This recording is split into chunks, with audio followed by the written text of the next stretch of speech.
What's going on, DRÜP fam? For season 2, episode 5, we have a hood legend on the podcast. He led the Lawrence High Lancers to the Garden, averaged the triple doubles in the playoffs, and played the prestigious Pat Connaughton, who now plays for the Milwaukee Bucks, in the Garden. DRÜP fam, I want you guys to give a warm welcome to Jaylen Alicea. What's going on, brother? What up, man? Thanks for having me, bro. How's everything? I'm good. How you living? I'm alright, man. So first and foremost, I'm gonna get right into it.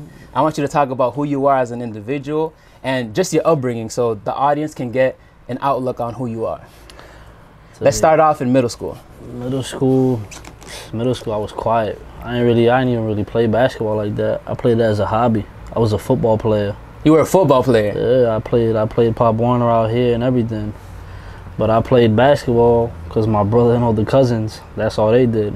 Okay, so they you wouldn't want to play with me, so I had to, so I had to go and hoop with them. So you had brothers and older cousins who primarily were your influence. Yeah. Okay. My uncle. And your uncle. And when did you start seeing like your own potential? Was it in middle school or was it in high school? To be honest, when I got to high school, it was probably my sophomore year was when I really noticed it. That's crazy. Wait, so you didn't play AAU?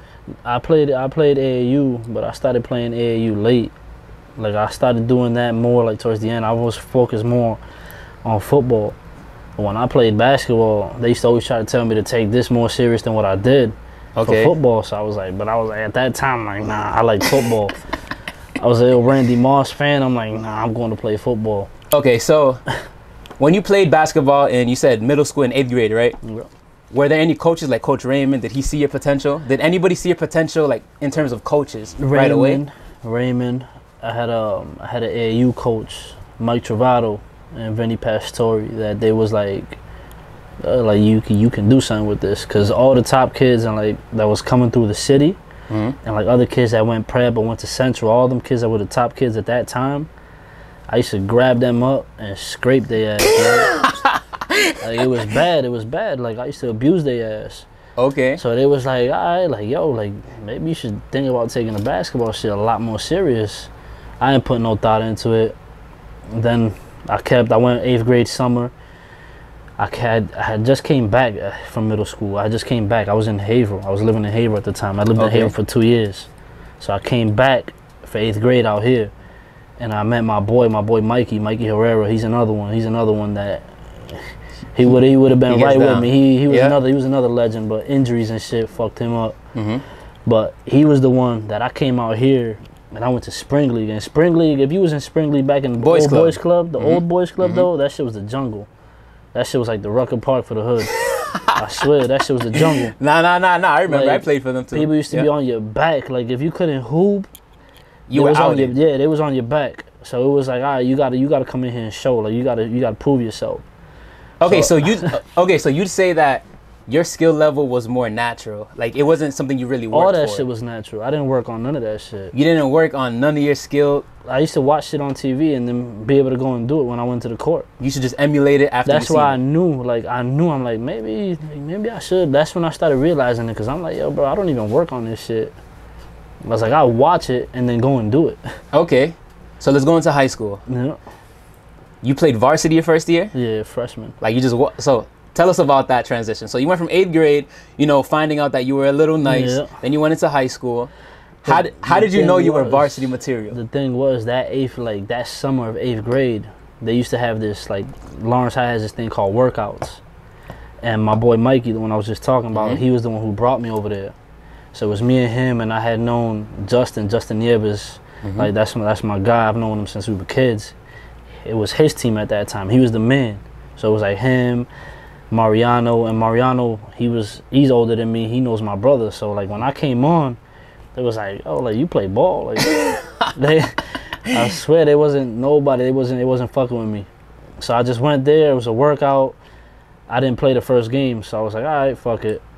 And I seen them like, like this nigga can't play, like shit like that. That type of shit right there turned me up. And so that shit motivated you. So I don't talk shit, but I'm like, all right, when we get in between them lines, y'all crazy. I'm busting y'all ass. I don't give a fuck if y'all niggas is 3 years, upperclassmen, 4 years, seniors, whatever. That shit don't matter to me.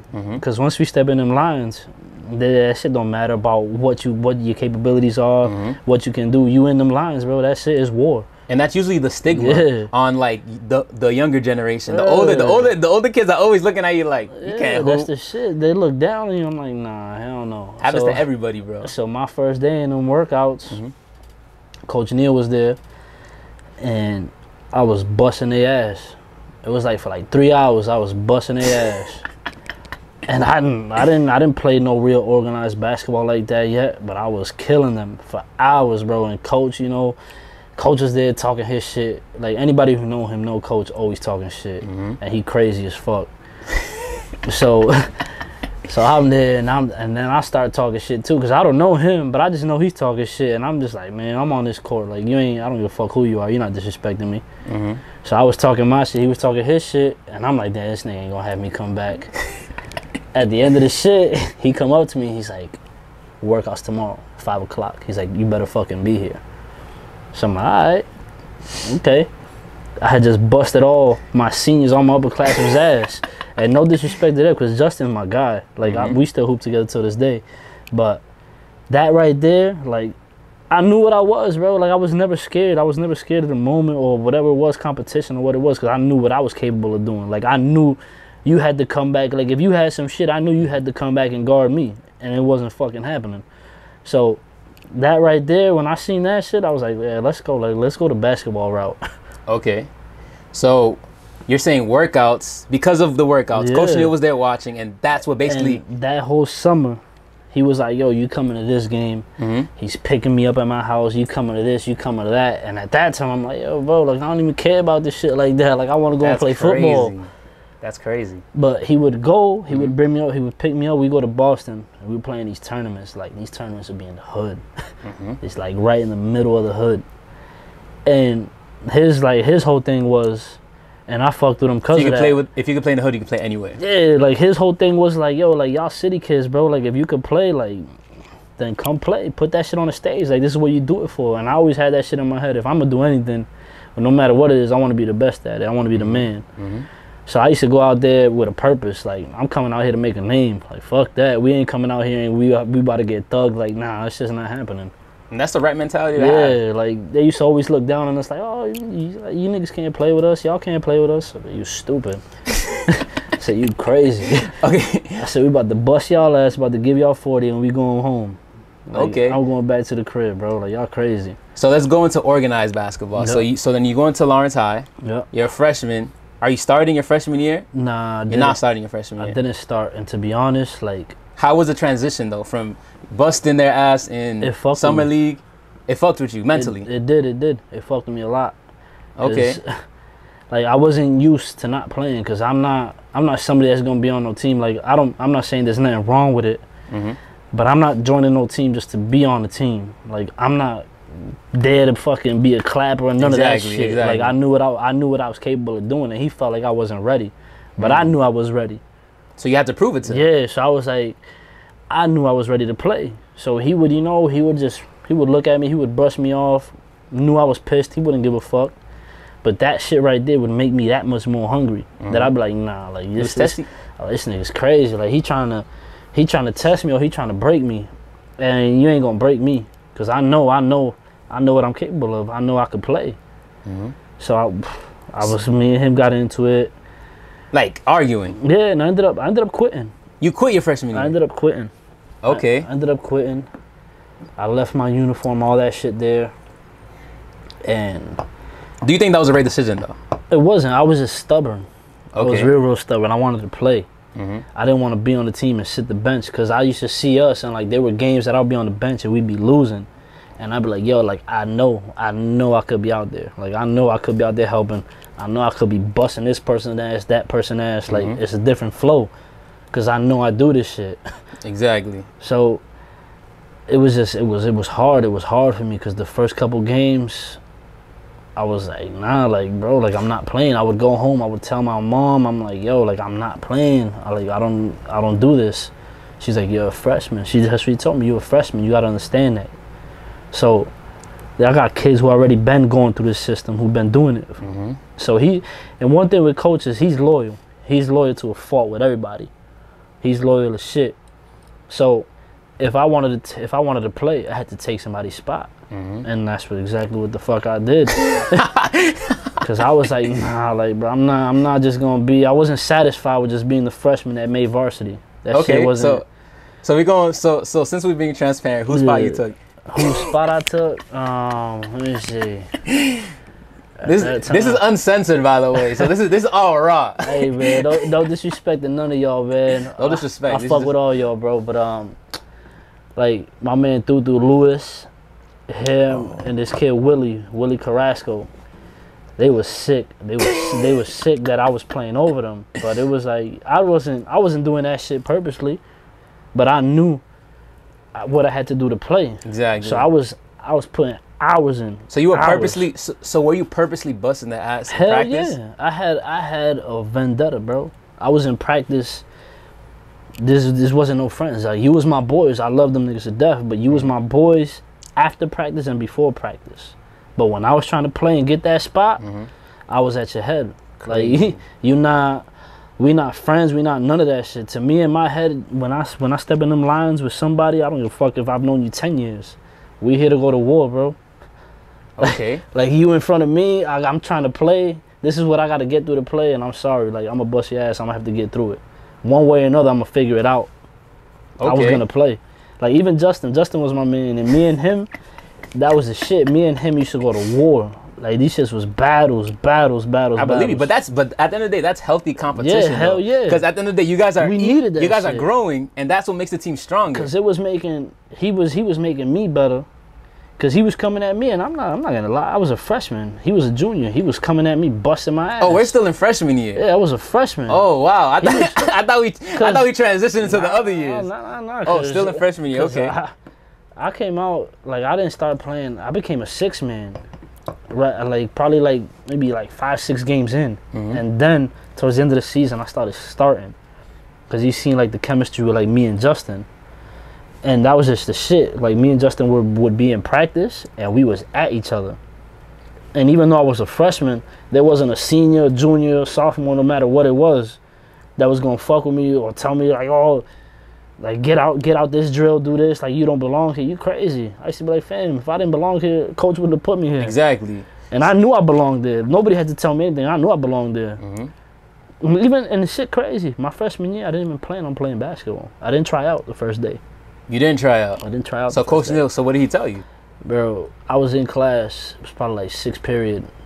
I see a shadow come up to the door. I was like, I'm in the back of the room. I see somebody knocking on the door. They're like this. I was like, oh, shit. Wait, hold on. Were you scared of him? I wasn't scared of him, and I think that's why he fucked with me. I feel like everybody was scared of him, though. I think that's why he fucked with me. Okay. Because I was never scared of him. Like, okay.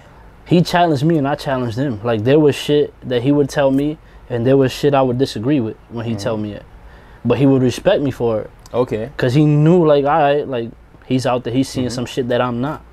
And he would tell me one thing, and I'm like, he'll tell me this play, and I would be out there playing, and I'm seeing shit. You know, like, he's coaching. He's a great fucking coach, granted. But there was shit that I'm seeing that I'm playing. It's fast-paced that I'm seeing as I'm going. Okay, so you just adjust. Yeah, so I'm like, nah. In my head, and it wasn't nothing. It was nothing against him, but I'm like, nah, I'm not calling that. Like, I'm not doing that. And I feel like he fucked with me for that even more. Like, he respected me for that shit. Because there were certain plays he would tell me, and I'm like, oh, fam, like, I'm not. You told him you're not going to do it, or you just agreed? Nah, I would tell him that I'm not going to do that. Did you tell him why, though? We would talk about it after. Because, you know, I get it. He's in the heat of the moment. I'm in the heat of the moment, and I want to win. He wants to win. And we two fucking sore losers. So there would be certain shit that I'm like, nah, like, we're not going to win doing that type of shit. And it wasn't, like, no disrespect to him, but I'm like, nah, we're going to do it this way. Okay. But it ended up getting to a point, like, as I started becoming, like, you know, going through the years and shit, he started to trust me more with it. So he gave me more freedom. Because he knew I was going to do the right thing. I wasn't out there just trying to do some dumb shit or trying to fucking show out or whatever, like try and go and get 30 and forget my teammates and none of that. I was just going out there to do whatever I needed to do to win. He saw that your calls were working. Yeah. He would see, like, all right, like, yo, all right, he got an IQ for this shit. And that's how you earn respect. Yeah. So after that, like, when he seen me on the court freshman year and he seen me and Justin playing good together, that's when shit was. After that year, bro, I never came off the bench ever again. So you played basically every game. I never came off the bench ever again. Started as a sophomore from there on, and I started the end of the season, like the last like 8 games as freshman year. Okay, so did you become the captain at that time? Nah. Or just your last year you were the captain? My junior and senior year. Junior, senior you were captain. Yeah. Okay, so freshman year you were proving yourself and things of that nature. Let's talk about sophomore year. So freshman year you proved yourself. Your spot was stamped. Nobody was taking that. Sophomore year, how was that? Sophomore year was like, it was more of letting people know that I belonged there. Okay. That it wasn't just some lucky shit. Like it wasn't just like he had a good year as a freshman. But did people think that though? Some people did.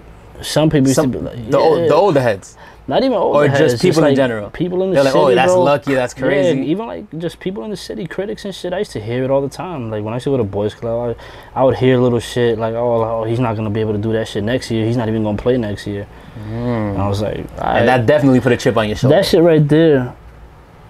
Like when people talk shit like that, if you doubting me that I can't do something, you waking up a whole different type of animal. And I'm not the type that I'm gonna talk about it. I'm not gonna say that you gave me this fuel or that fire for this, because it's here. I'm just gonna have it here. I got it mentally noted. That's all I need. I'll take my ass to the gym, go to the basketball court, whatever it is, go play pickup, play outside, all that shit, go work out, do everything, just so I could be like, all right, when it got down to it, when the season came, you're like, damn, this nigga came back even better. You were ready. Yeah. Okay. So how many hours did you put in, like outside of practice? What'd you say?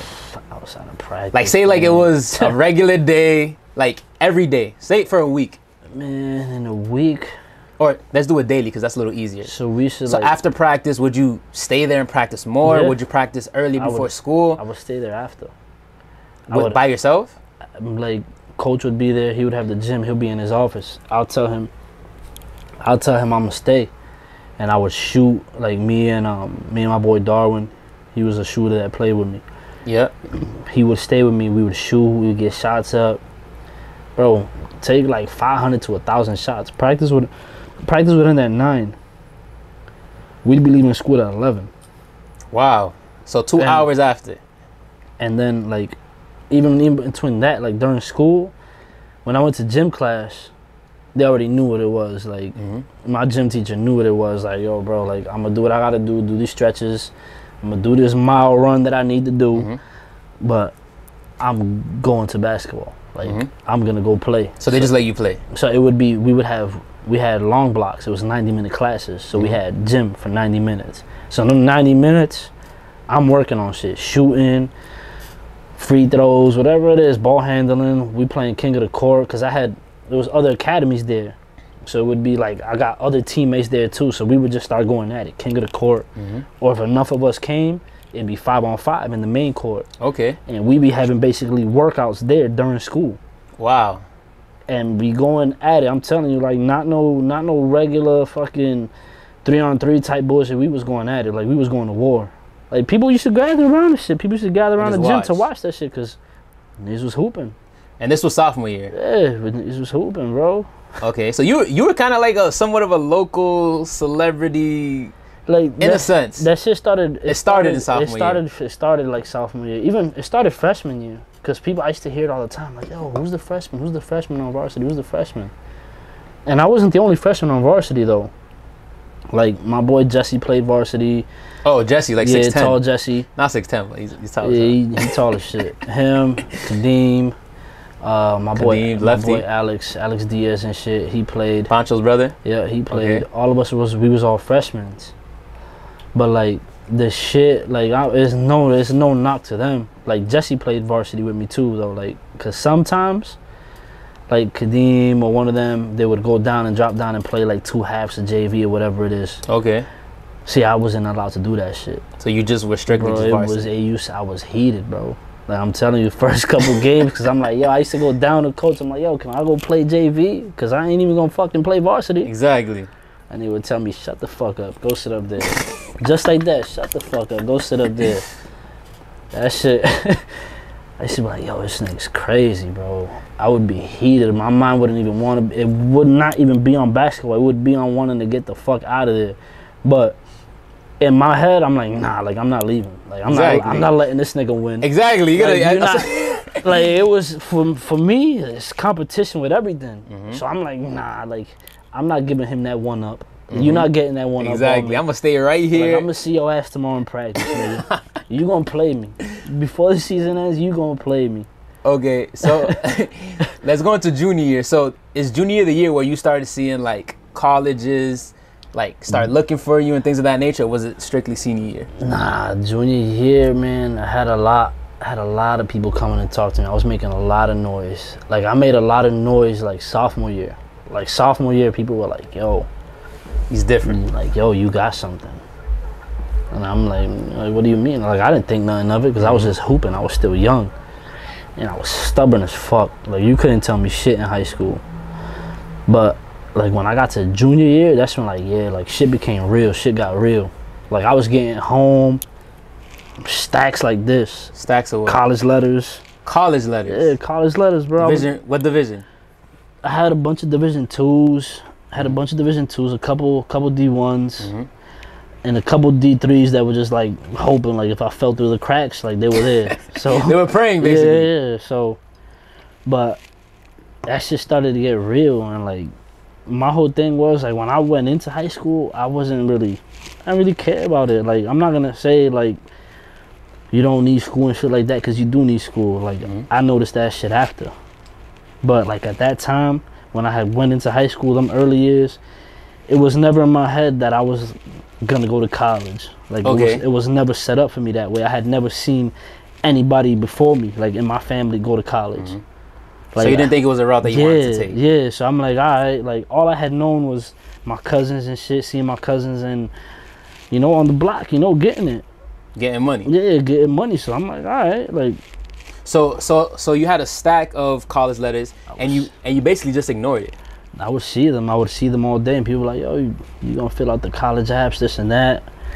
And I filled them out. I had teachers that were on my back. Like I had a teacher, Miss Longo, Miss Trainer, that like still to this day I still talk to them. Like I still got love for them till this day, because you know they made me wake the fuck up. Exactly. Like, they made me realize that, like, yo, like you got a gift, man. And even coach, because that's why he was so hard on me. And I never, like, in the beginning, I used to hate that shit. And I would push him away, deflect and shit. But I knew what he was doing. Like, as I got older, I realized what he was doing. So, like, when I started to get into it and do all this shit, it was like, all right, my first 2 years, my freshman and sophomore year, were horrible. Like, in terms of academics? Like, yeah. Like, and it was more because I didn't apply myself, because I really. Because you weren't a stupid kid. Yeah. You just didn't want to apply yourself. You just wanted to play basketball. Yeah, that's what it was for me. I just wanted to hoop. Like I honestly didn't want to be there. Like I'm like that definition when they say school ain't for everybody. That's me. But like I know I need it. At the time, yeah, it was time. you. Yeah, now at the it's time. not Yeah, at the time it was me. Like I didn't want to be there. I'm like, nah. Like I thought this shit was dumb. But I even had teachers, bro. Like I would do essays or do projects and shit for them, and they'd be like, I get A's on this shit. And then they'll go to the principals, they go to the coach, they'll be like, yo, we've been telling y'all, like, yo, he could do the work. It was just me. Like I didn't want to do it. You just didn't want to. I didn't want to be there. So you were hooping out and you seen there was a whole bunch of noise. But what were your aspirations after high school? Like, did you just want to play high school ball and then that's it, cut it there? Or were you like thinking about, for example, like, what were you thinking about going D1? Like, you weren't thinking about going D1, going to the NBA? Yeah, that was my whole thing. You wanted to go D1? Like whatever it was, for football, for basketball. But you thought the sport itself was just going to take you there? Yeah. So you thought academics was just irrelevant? Yeah, definitely. But, like, a lot of shit, too, like, I'm not, you know, they help you a lot when you're an athlete. Like, when you that dude, they let you slide with a lot more than they would let somebody else. A regular person slide, yeah. And to be honest, like, I wish they didn't. Okay. Because that shit kind of hurt me. Because they in the long run. Yeah, it hurt me because it was like, all right, like, you don't need to do nothing. Like, well, I'm coming to school. Like, I don't even need to do shit. Like, I'm here. I'm gonna play tomorrow. Like, I ain't even gonna go to one class today, but I'm gonna play tomorrow. So low key, That shit. So you low key wish that like you didn't play some of those games. Yeah, man. You low key wish that they applied it a little more. I wish, you know, a little more. And it's nothing against them, because I understand how much of a how hard-headed and stubborn I was. Nobody could tell me shit. So it was like, all right, like, we got to do this for him, because like nobody's getting through to him. Exactly. But you were that much of a asset on the court that they legit needed you, like, on game days. The way that it was, shit was crazy. Like even to me, like, that shit was like, what was happening, that shit was so real. Like, I would look up and I see the crowds and shit, Lawrence High, and I'm like, God damn. Bro, you had a real, like, I was in there. I was like 3. I was like I would look around, I'm like, bro, like, what the fuck? And I'm like, yo, these kids is here for me. So, like, but that was my whole thing. I'm like, yo, these people came to watch me, so I got to give them a show. Exactly. Like, that was my whole thing. Like, I can't come here and disappoint. I was like, look at this crowd. Everybody here. So, and, like, I wasn't even, like, you know, I wasn't a bad kid or no shit like that. But I like doing that shit because I knew kids was watching. So I didn't, little kids or whatever, like, kids growing up generations before me, didn't see me doing dumb shit or see me doing shit like that. They saw me working. They saw me the hours and shit and what it took to be where I was at that time. And they started transcending, you feel me? They started doing it themselves. Okay. So let's go to, so now we're in junior year. So in junior year, how was the record in junior year? Our record? And like, were you close? Did you guys make it to the playoffs? No, we made playoffs. You made playoffs? We lost, I believe, second round it was. And it was just, you know, like, we had a team, bro. We should have went a lot further than what it was. But a lot of it, too, was like, a lot of it was me. A lot of that shit was on me. Because they would, like, no disrespect to my teammates, but they was going to go as far as I was willing to take them. Because I was the example, you feel me? And it's like, it usually happens like that, but it's not, you know, it's not really supposed to be like that. You know, they look at the best player like, all right, we're going to follow him because he's the best player. Exactly. But I had, like, you know, I had dudes on my team that could go. But did anybody step up when you say there was one night or one day you weren't performing at your best? Did anybody like step up and was like, yo, I'm gonna take this? Yo, bro, you can relax. Not relax, but I'm gonna take it, bro. Like, I'm gonna go off. They knew it. Like, they knew it. Cause that was one thing about me. Like, when I would want to win so bad, it would get to a point, like, if I was having a bad night or whatever it was, that I would start pressing. Everybody. Yeah, no, like, I would start pressing during the game. Like, I would start attacking, like, doing too much, taking shots, you know, trying to find the rhythm, trying to see the ball go in the hoop. But that shit was fucking with me. You know, it was fucking with the team too, because I had them frustrated and then I was frustrated. So now they got me, I'm the best player, frustrated. And then I got my role players and like my road dogs, my warriors that was going to war with me. They was heated at me. So it's different. The whole mood wouldn't be there. So essentially the chemistry wasn't so there. When I had to learn, that's what it was. I had to learn. And like, coach helped me a lot with that shit. I had to learn how to be a leader. Okay. And a lot of coach helped me too, but a lot of what helped me was Kobe. And rest in peace to Kobe. But like, that was my idol, my hero. So where I saw how he had a bad year, like when Shaq and them left, and they were like, yo, like, he's never gonna do nothing, he's never gonna do this, he's never gonna get no team to a championship again. And when I walked into high school, when I came into high school, all the alumni before me, like Alex Oviedo, Moose, and those dudes like that, they had a boat. Like, their team was loaded. Loaded. So they were like, yo, Lawrence High is gonna suck. They're not gonna have nobody. They're not gonna have shit. And I wasn't willing to let that happen. I'm like, nah, like, there's no way. Like, we're not gonna suck. I'm not playing for a team that sucks. Exactly. Like, we not doing that. But that kid right there that I just mentioned, the first one, Alex Oviedo, he's older than me. Like, I still chill with him now to this day. But he was in my position at one point because he was playing as a freshman for coach.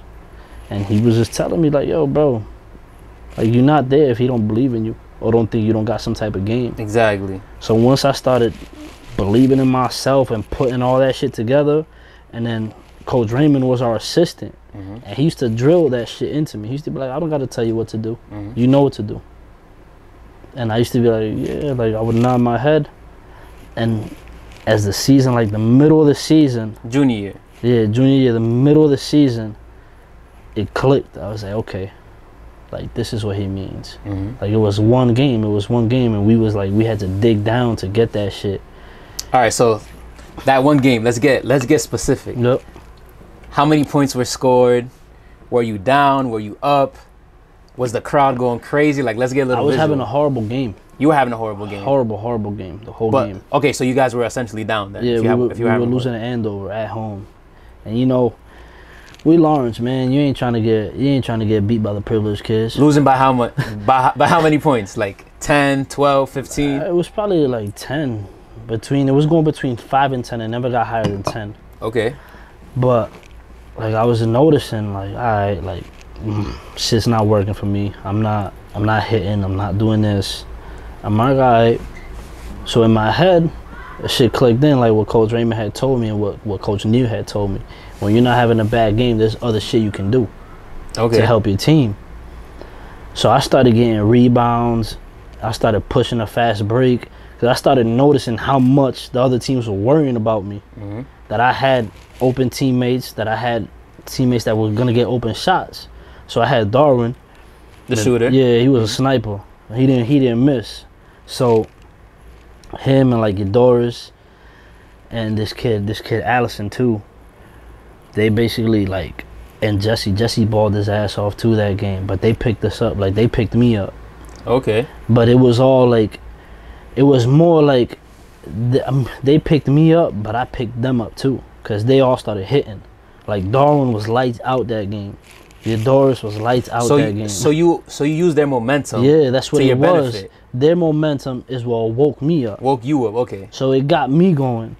But the shit was just like, all right, like when I got going, it was in the fourth quarter. Because I was like, I just started playing the facilitator role, but I didn't stop being aggressive. Okay. But I was looking for them because they was hot. And I'm telling you, like, bro, like, that's my dog. I still talk to him to this day, Darwin. That motherfucker don't miss. Yeah, he really doesn't. When he's on, he's on. So, and me and him, like, I always just tell him, like, when I played with him when we was in high school, I said, like, yo, fam, I'm going to be Rondo, you'll be Ray. Just catch and shoot. Just run, get open, I'm going to find you. So he would just light shit the fuck up. Light shit up. In that game, we got to the fourth quarter. We here. Now it's a game.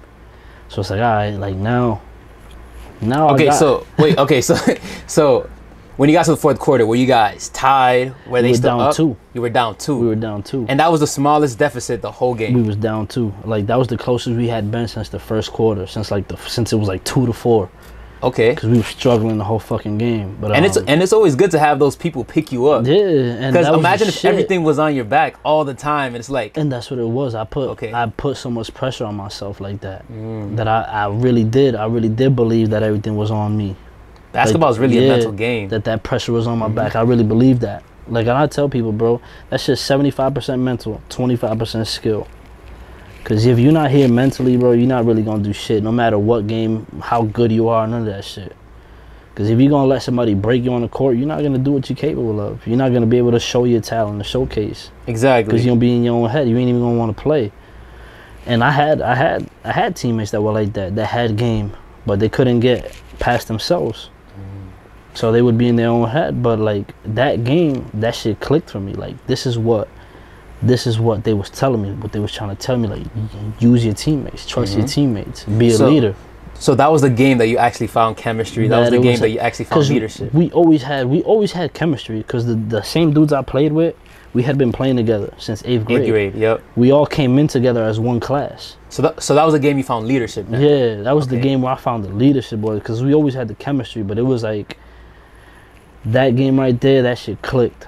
And then my boy Francis, power forward. Yeah, number 4. Man. Yep. No, 21. He was 21. No, like the 4. Yeah, like the power forward. Yeah. Man, Francis though, he was a dog, bro. On the rebounds. He was Draymond Green for us. Draymond Green. That's what he was. He took shots too, or no?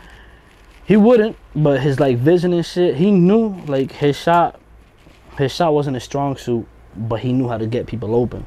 I remember he used to board up. Oh, dude, like crazy. He led the fucking league in rebounds, and he's 6'1". every other big man was 6'5", 6'6", and he was punishing everybody. And I'm talking about him talking shit to dudes, bro, all game. Like, dudes wanted to kill him on the court, bro. And that, when I used to see him like that, it fired you up. That shit right there used to turn me up. Because he would look at me. He would look at me like, yo, like, wake the fuck up. Like, let's go. Let's get it. So we'd be like, all right. Nah, I got to now, bro. Like, I can't, you know, I can't let you just do this shit by yourself. I'll get in on it. Okay, so what do you think separated you from the other players? Like, why do you think you were, not saying you were so above, but why do you think you were, like, the leader? Like, what do you think made you different? Like, what do you think it was that made you different? To be honest, I had a different skill set than kids. Naturally. Yeah, naturally, that most kids didn't have. And, like, that was no knock to my teammates. But I could do a lot of shit. Like fluidity, like you were fluid. Like when I used to watch you play as a youngin', I was like, I could shoot threes. I could hit a mid range. I could get to the rack at will. I was athletic, so it was different. Like a lot of kids didn't, you know, they didn't have that shit, and it's like, you know, it's okay. It doesn't happen that way. Like I didn't expect like to be like that, but I knew though, like I knew as a kid growing up, like whatever I did, whatever I was gonna do, like I wanted to be the man at it. Exactly. So I wasn't coming in there half-assing.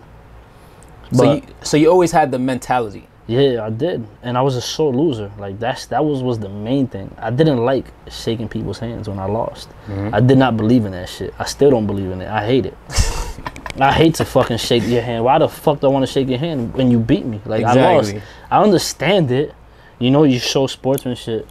But I'm not fucking happy for you that you beat me. Like deep down, I'm not happy for you. But you still gotta do it though. Yeah, like the fuck you think I'm gonna be happy for you that you beat me, bro? There's no way. So that type of shit, like I always had a chip on my shoulder, and then it happens. That shit came from playing in the backyard, like with my cousins and my brothers and shit. Them niggas used to dunk on me crazy, bro, bully me, do wild shit, and I hated it. Like I wasn't there laughing about it. I wasn't happy about that shit. So I was like, all right, like.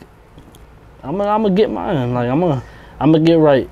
Like I'm gonna make sure that I get right. That I'm gonna bust their ass, and I'm gonna bust everybody else's ass that gets put in front of me. Fuck that. So now, this is the moment we've all been waiting for. Everybody on this episode has been waiting. Senior year. Before you get started though, you've been playing with these dudes for mad long. Yeah. This is your last at bat. Essentially, you have like the perfect squad. Yeah. You have the big man, you have the forward, you have the guards, you have shooters, the point guards, shooters, everything. So I'm gonna let you get into it, obviously, but you guys went to the Garden. Yeah. And a little spoiler, you played Pat Connaughton, who's on the Bucks now. Yeah, I still talk to him too. Insane. Me and him still talk. Let's talk about senior year, man. Let's talk about it. Man. Senior year was a movie, man. Not just for me or for like my teammates, but a lot of people from this city. Like that ride was crazy. Which ride? Like what we did, like that whole senior season. Throughout that whole season, yeah, okay. Just like us riding that high, bro, going to the Garden, all that shit. Nobody was expecting it. But hold on, before you continue, the mentality. What was the mentality of, let's say, the starting five? Like, what was the mentality of those players? Oh, we knew we was gonna be there. You knew we were gonna be there. We knew we was gonna be there. Okay. We knew it. Like, but nobody else, like outside, thought you guys were gonna be there. Nobody else did, but we knew. You guys knew. Okay. We knew. We already done played everybody. We played 4 dudes that's in the NBA now. So it was like, it was nothing to us. You wasn't surprising us. So it wasn't like no Andover or no shit like that was gonna surprise us. Like we already done busted dudes' ass who's in the league now. So it wasn't shit to us. So now it's like, all right, they don't think we could do it. Now we're gonna show them we could do it. And that's the whole mentality was. But let's talk about from the beginning though. I told coach right from the get. Right from the get. I'm like, yo, we gonna go to the Garden, bro. What did he say? Nothing. He knew. He believed it. He knew, but he didn't. You know what it was for him? It's like he hadn't seen yet in practice. Like, all right, like this is their mentality. This is what they own. Okay. But like I seen that in him. Like he had the doubt. And that made you go hard. Yeah, so I'm like, nah, like this is my senior year, bro. Like I ain't going out like no chump. Like we going to the Garden. Like we doing something. I'm I'm gonna be stamped one way or another. I'm gonna be stamped. Like, I'm gonna be in Lawrence history for life, whether, you know, whatever it was. But I knew we was gonna be there, some way, somehow. I was gonna get us there, and I was gonna bust my ass to do it. And like, I was like really my senior year on some real like Kobe type shit. Mentally, like, yeah, like my mentality, my shit was some real Kobe shit. Like, I was an asshole. Like, I was an asshole in practice to my teammates, and it was because I wanted the best out of them. So it would be like me busting their ass and me talking shit to them. I wasn't telling them like, oh, this shit's okay. It wasn't okay. Like, I was telling you getting your ass busted, bro. Like, wake the fuck up, bro. But did they see piss it? them off? Okay, so they didn't see it as such. Nah, but it would piss them off because I wasn't always like that. Like, before, I was more of like, I wasn't a vocal leader. I was more lead by example type. Okay. So when I got to my senior year, it was more vocal with me. Like, I started showing more emotion and shit on the court and shit like that too. But I just had it, like, I had it in my head. I'm like, bro, like, we gonna do this, like, one way or another. And they had to respect it. Yeah, it clicked. Okay. And what it was like, they saw me at practice, and they could talk shit if they wanted to, but they knew they was gonna look stupid. Because I was in practice on a mission. You could say whatever the fuck you wanted, but you was getting your ass busted. Exactly. You could tell me whatever you want, but you getting your ass busted for 3 hours. I don't give a fuck what you telling me. You getting killed. And at the end of the day, there's no respect for that either. You're gonna talk shit, but at the end of the day, and I'm gonna let you know it. I'm gonna let you know it. Like, you want to talk shit to me? I'm like, nigga, you running suicides, bro. Fuck out of here, bro. I'm not listening to nothing you saying. I'm cool on the sideline, drinking my water. Just finished busting your ass. Go run. Fuck out of here. Okay, so what was your record senior year? To be honest, we started good. It was 12-8. Yeah, we started good, and then we just, like, we had a little slump, and that was just like, we got back to like what we wanted. We got comfortable. So there was, we got gassed. So there was, we got gassed. We got comfortable with what we was doing. We was killing and shit, and then like it clicked with us, like right before, like with me and like the seniors and shit, like all the dudes that I came in with, like me, Darwin, Kadeem, Francis, Jesse, all them dudes, like we just like we met up with each other and we talked about the shit, and we was like, yo, like, bro, like we cannot go out like this. Like, this can't be our senior year. We cannot do this shit. Okay. So we had 2 games, whatever it was, regular season. Then we played a preliminary game. That preliminary game was a play-in. So we had a play-in game against Chelmsford, and I didn't even play too good. But I was looking around, and it was like, all right, like I seen we was fighting. Like it was fucking Chelmsford. We always beat Chelmsford by 20. And I'm like, yo, we're having a game with Chelmsford. So it woke up. I'm like, look at like what their seniors are doing. Like, it means something to them. It means something to these kids. It's a little different. Yeah, like they know they couldn't play with us, but they outworking us. And there's a difference. It don't matter how fucking talented you are, but if you getting outworked, you gonna lose. Your talent ain't shit. Exactly. Because they outworking you. But if you got talent and you working, ain't nothing they gonna do with you. So like, and that's what clicked in. And Kadeem, we had just talked the night before, and he had a big ass game for us. Like, he pulled us through for that preliminary game. I didn't have a good game at all.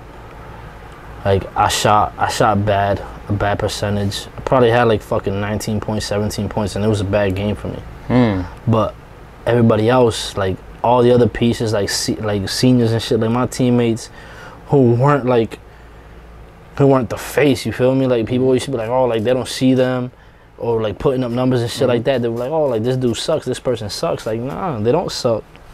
That's just not their role on the team. And that was the thing with us. We understood roles. We understood our roles with each other. And you respected it. And we respected that shit. Like, all my teammates knew, like, they knew me. They're like, yo, fam, like, do your thing. Yeah, like, we need you to go off. Like, start killing these niggas, bro. Like, we gonna do what we gotta do. Like, we gonna find you, but do your shit. Like, do what you have to do. And that's really rare, because usually on teams of like with men, it's all that testosterone, there's ego. There is. And like, that's crazy that they had that respect for you that you obviously earned. It came a lot more with, like, because they wanted to win. We all wanted to win. So they knew they knew the role to play. We were all sore losers. And that was the shit about us. We hated fucking losing. We had a whole team that did not like to lose. Like, if somebody lost in practice, bro, or a drill, whatever it was, this shit wasn't staying like that. Like, we probably wouldn't even we'd probably be stuck in that drill for another 2 hours. Because there'd be dudes wanting to fight each other, wanting to kill each other. Like, yo, like, nah, like, I'm not losing. That's crazy. That's exactly how it'd be. I'll come out of practice, bro. Scratches, crazy shit. Like, scratches on my arm, bleeding. Wild shit, bro. Okay. So let's go fast forward a little bit. So you told me about that. So let's go to Lynn English. So that was the game. Lynn. That was the game before the Garden. So that was the team you had to beat to get to the Garden, to get to Pat Connaughton, to get to St. John's Prep. Yeah. So I think Ego Tribune made a story on you guys. It was called the Cinderella story. Yeah. But I didn't like that. You didn't like that? I didn't like that shit at all. That shit didn't sit well with me. I didn't think we were no fucking Cinderella. Yeah. I was wondering. I was like, why did he call it the Cinderella story? I felt like we belonged there. And I'm like, y'all just, it's because we ended the season a little bad that we here, but this ain't no fucking Cinderella. They basically were trying to say it was luck. Yeah, like, you crazy. Like, we was, You been here. Yeah, like, I knew dudes wasn't fucking with us. And I didn't care who the fuck was on the other side. Like, I knew in my heart and in my head, bro, and my teammates knew in my heart that I believed that there was not anybody on another fucking team that was beating us. Okay. Like, you wasn't gonna do anything, because I was gonna torture you niggas for 40 minutes. And they knew that. They knew it. They would see it. They would see me come in the locker room. They see the look on my face, and they would already know. Like, all right, this nigga's ready to play. Like, we just gotta do what we do. Let's talk about that game though. How close was it? Was it tough? Cause you gotta realize that's like a semi-final. Like, to be honest, I was waiting for that game. You were what? I was waiting for it. Oh, you were waiting for it. Because I knew a lot of dudes from Lynn that I had played against already for years. So, like, I had dudes from Lynn hitting me up, like old heads and shit like that, hitting me up like, oh, yo, I've been telling dudes back home, like, oh, you gonna bust their ass. They telling us, like, oh, y'all gonna lose by 20, this and that. I'm like, oh, bro, like, I ain't losing to nobody, not no fucking Lynn English. Like, I done been playing these same kids. And there's no disrespect to them, because they got a good program. Like, they just won a state title, I think, was it last year or the year before? They got a great program. But we've been going to war with them for years. And, like, they know us and we know them. But it got to a point that it was like, all right. Like, we didn't have one up on them. They didn't have one up on us. So it was just fair game. This shit was, when it get down to it, when we get in them lines, So let's get into the game then. So now we're talking about the game. Now we're gonna get into the game. So let's go into the first quarter. What's happening? So, if I'm spectating, you're in the game, so it's a different perspective. So first quarter, the coach, he was talking shit, man. He was like, oh, you better not let him score, this and that. You better not let him score. So I'm like, all right. Like, first of all, don't disrespect me. Like, you got a freshman. Like, when I seen they had a freshman on me, I had never seen the kid a day in my life. Freshman? From Lynn English. That's crazy. So I'm like, who the fuck is this kid? They're like, oh, yo, chase him all game. So I'm a senior at the time. So you took that as disrespect? Yeah, I'm like, bro, you fucking crazy. I was like, they got this little ass boy on me. So I seen that. And I looked at the coach and I was like, fam, I was like, you might want to sub him out. Like, it's going to be a long... You said that? Yeah, I said, it's going to be a long night for him. The kid was like, and my man Trey, he played for... Trayvon? Yeah, Trayvon Barry Rogers. He played for Lynn English. He walked by me right before the tip-off. He said, yo, y'all going to come watch us in the Garden? That right there... Wow. That right there, when he said that shit to me, I was like, okay. I was like, all right. Yeah, and your Michael Jordan shit. I was like, this is what he want to do, bro. Like, I was like, now he got me on my shit for 40 minutes. So now they're going to have to deal with this for 40 minutes. Like, I'm busting their ass for 40 minutes. Like, I ain't letting up shit. I ain't say a word. Like, coach knew. He was calling plays, and I was like, nah. I was like, nah, we're not doing that. And I got teammates, bro, that they'll vouch for this shit. I'll be like, nah. I'm not calling that shit, bro. He be like, we're gonna run this play. I'm like, bro, I'm not running that. I'm like, Darwin, stay right here. This punk ass thing in front of me ain't guarding me, bro. Like, I'm sorry. Like, it's not happening. Like, it's about to be a long night for this kid. I told coach, bro, like, no disrespect to you. I was like, we gonna play off me tonight, bro. Like, I'm gonna bring this shit home. Don't worry about this shit. I'm gonna bring this shit home. And what did he say though? What did Coach Neal say? Bro, to be honest, he looked at me like if I was crazy. And to be honest, I probably was fucking crazy. You probably were the first person that ever told him. I believed that shit. That's what it was. It's like he looked at me like I was crazy, but he knew that I really believed that shit.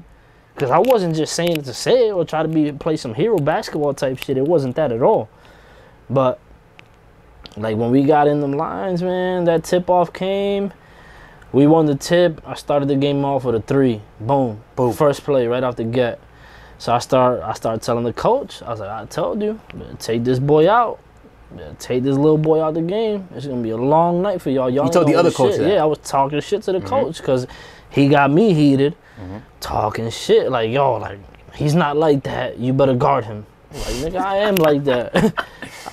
I'm sorry, I am like that, bro. Like, you must have got me fucked up with somebody else. But, so second play comes. Once the second play came, they was trying to run play. I seen the kid all nervous and shit, so I'm looking at him. I'm just watching him. I'm not even watching my man because I seen the kid how nervous he was, little freshman. So he goes to make the pass. I stole that shit. I ran down and I threw that shit down. I dunked that shit. I ran by their bench, and I was letting them niggas know. And the coach was like, "Timeout, timeout." And I was like, "I told you, like y'all done fucked up, like." Like, I'm sorry, like, I respect y'all as a team, but I honestly don't believe there's one person on this fucking court that was better than me. And that's exactly what I proved that day. I had something to prove. We all had something to prove. Like, my man Jesse had fucking 17 and like 15. He had a double-double. Francis was doing his thing. It wasn't just me. Like, I did what I did. I had my 35 or whatever it was. Damn. But I had Darwin hit fucking 5 threes, 6 threes, whatever it was. I had Doris hit another 4 threes. I had everybody contributing. And that's when we realized that shit, like when we got back to that shit, we knew it. Like there wasn't a doubt in none of our minds that we weren't going to the Garden. Yo, this guy's being humble, but he averaged the triple-double in the playoffs, bro. The same year they went to the Garden. He was like 35, 10, and 10. That's crazy. So my whole shit was I wanted to win. Okay. Like, I wanted to win so bad. Like I'm telling you, like yo. So hold on. Go ahead. Stop right there. Okay.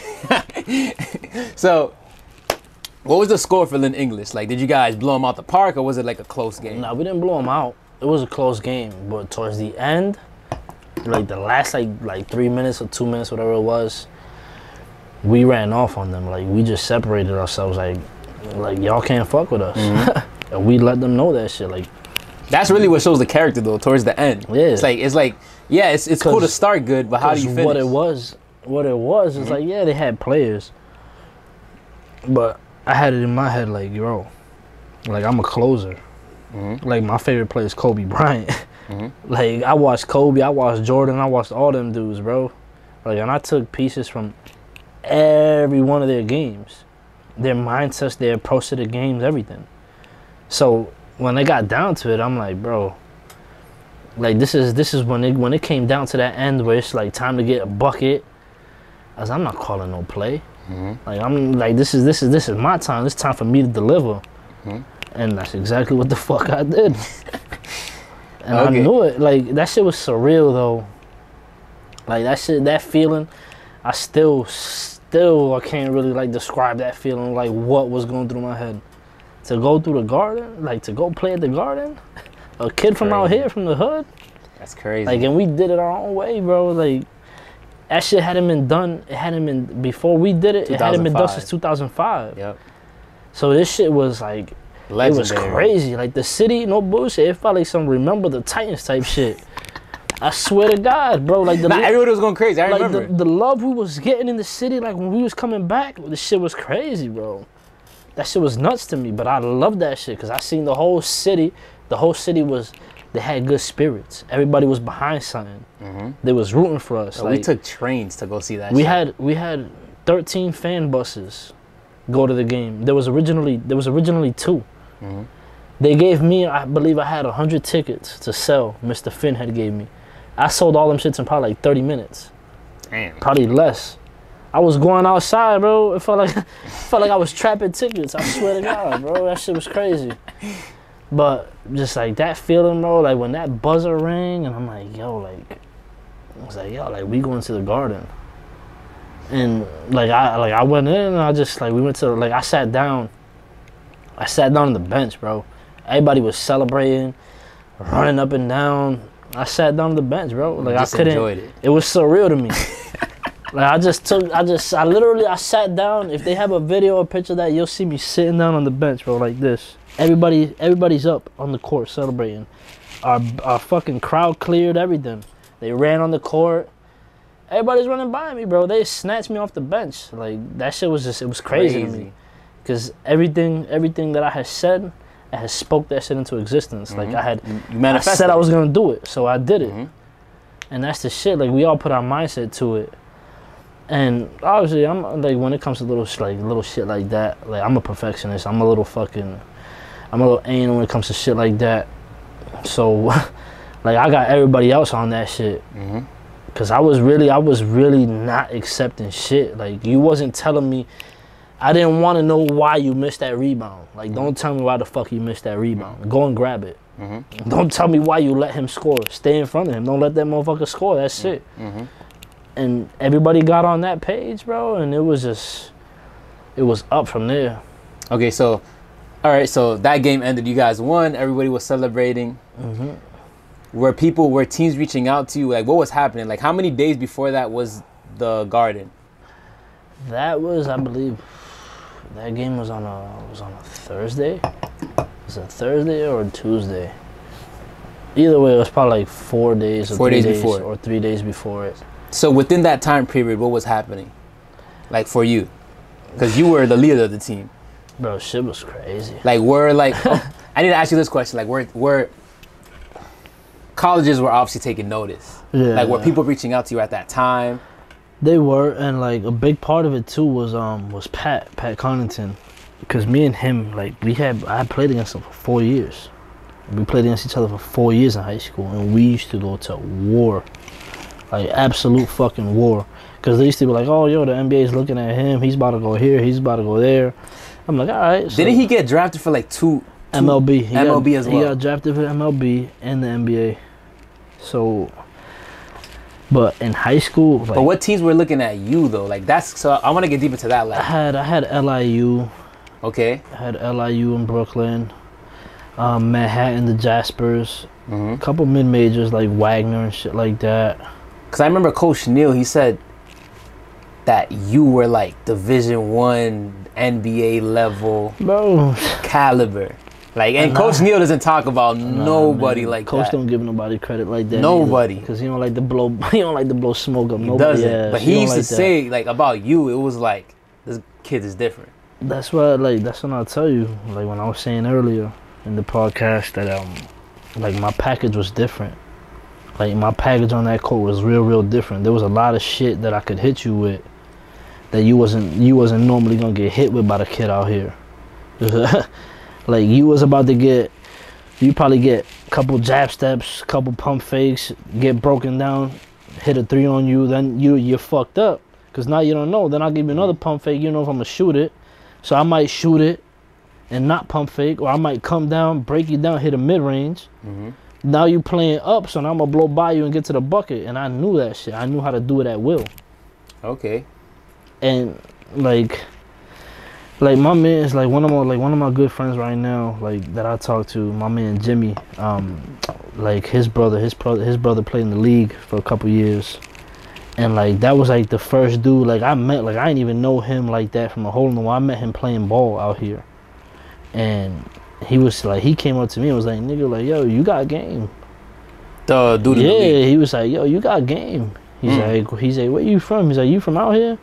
And never, like, from that day, like, that me and him met, we've been cool ever since. And for him, he got drafted to the NBA. He played for the Nuggets. Like, so for him to tell me shit, like, he was like, yo, bro, like, I honestly believe, like, you could play in the league if you wanted to. If you got your ass in shape, you play in the league.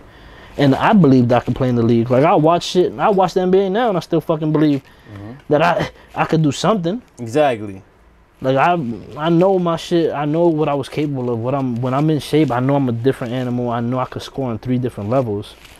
But that was just, and I'm grateful for it, you feel me? Because that's all natural. This was all God given. That's crazy. And I'm thankful for that. I'm thankful for it every day, and like that's why I probably ran with it more than football. Like I was nice at football, but I didn't work at basketball. Like I didn't work on legs, and I could dunk. Yeah, I was gonna ask you that. I was like, when, like when did you first? I was 5'3" when I caught my first dunk. 5'3". I was 5'3". I was 5'3" in 8th grade. I caught my first dunk off an alley-oop with 2 hands. That's crazy. Yeah. So let's go into the Garden. Yeah. So you guys beat Lynn English. Yeah. You went crazy. You said you dropped 35. Yeah. And now there's 13 buses going to the Garden back and forth. You sold 100 tickets in 30 minutes. Crazy. He's trapping tickets, y'all. It's crazy. That's a new hustle. Did you keep any of the profit though? None. Went straight to the school. Damn, you ain't trapping right. Nah, I'm just I would have kept something. I'd have been like, yo, these tickets are 17. They're really 15, $2 a pop, 2 to 100. No bullshit. It was just like, bro, like I'm legit. Like I'm so Lawrence, bro. Like I was like, that's for the school. For the school, it's for the hood. Yeah, like that's for us. So you know Pat Connaughton's gonna be there. Yeah. He knows you're gonna be there. Y'all were busting each other's ass for 4 years strong. Like I got a real like mutual respect for him, cause me and him, like we went to like even like after that, but even before that, me and him, we had chopped it up. We played together in a couple tournaments and shit, like high school. They combined like the best high schoolers and shit. But he was, you know, like when you see dudes like that, right, that's going like D1. Was he really that nice though? To be honest, he was athletic. He was 6'5". He was super athletic. But skill-wise, he had a strong mid-range. Skill-wise, it wasn't nothing crazy. It wasn't nothing crazy. And that's why, like, for me, that shit used to hype me up. Because your skill was yeah, I'm like, yo, he going to the league. So I'm like, yo, I'm trying to bust this nigga's ass, bro. By any means. And he knew that. Because whenever I played his ass, I put nothing less than like 35 on his head every time I played him. And he knew that. That's crazy. And like, even when we were in high school, like me and him had an interview together at the Garden. When we lost, we had an interview together for ESPN Boston, and he was like, yo, like, I done played mad people in high school in this area, and like that's the best dude I played against. Wait, hold on, you fast forwarding too much, my guy. So let's go back. All right, so let's talk about the Garden. Yeah. Let's go to the first quarter. Yeah, man. So what's happening? Is Coach Neal calm? Is he hyped? Is he like? He was, you know, he was calm. He was coaching. You could tell, like, he probably didn't feel like he was gonna get there again, but like he knew that we had the ability to get there.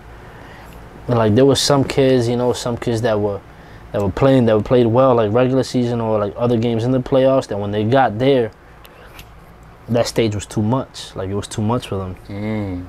And you know, it happens, bro. Like it's bright lights, man. You're a high school kid. Exactly. It's gonna happen. It's gonna happen. But like when we stepped on there, I'm like, this is the Celtics court. Like, you know how many people done played here. Like Jordan done gave 63 here. Kobe done went off here. Man, people done went off Russell, here. Yeah. Bird. So I'm like, bro, like too many legends. Like in my head, I was excited. I'm like, bro, I'm trying to go out here and put on a show. Like I want to do some shit like that. Like that's what was going in my head. Like some legendary shit like that. But you know, like shit happened. First quarter was good. Second quarter we was good. And then my Jesse, my big man, he picked up some fouls, and that shit hurt us. Damn. And like I was watching interviews, doing a little bit of research, and that's been his issue the whole season. Always. He was always like, wait, he was just aggressive. He was just like, He wasn't aggressive. He was an aggressive player, but a lot of shit too that had to do with it, man. Like a lot of refs had it singled him out. They had it out for him. There was a lot of shit that wasn't really like his fault that they would blame on him or would call fouls on him. But when we lost him, because the game was straight, like we had the game, like we were up at half. But when we lost him going into the third quarter, that shit murdered us. And Pat woke up. Like at the end of the day, he Division I player. He gonna wake up, no matter what. People gonna play, man. People are basketball players. He was 6'5" in high school. Yeah, 6'5" in high school. Jump out the gym, super athletic. After that, like after Jesse, he was our really our only big, 6'6", bro. That was really like our legit only big, because like we had my man Jazeer, but you know he did his best, but that was never his atmosphere like that.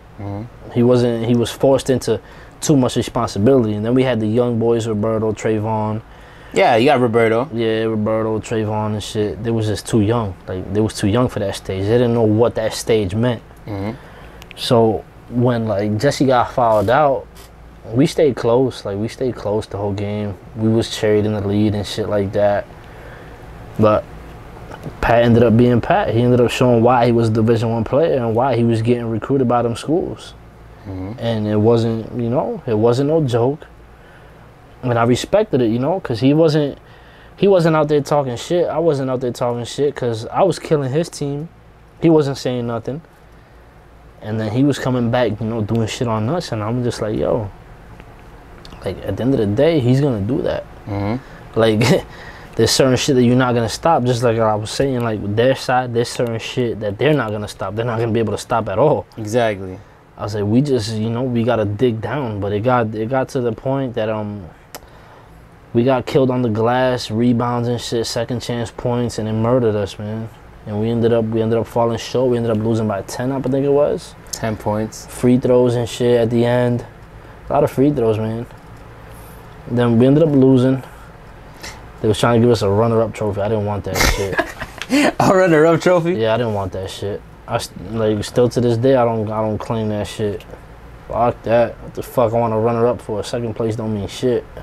So was there a play in the game that stuck out to you the most?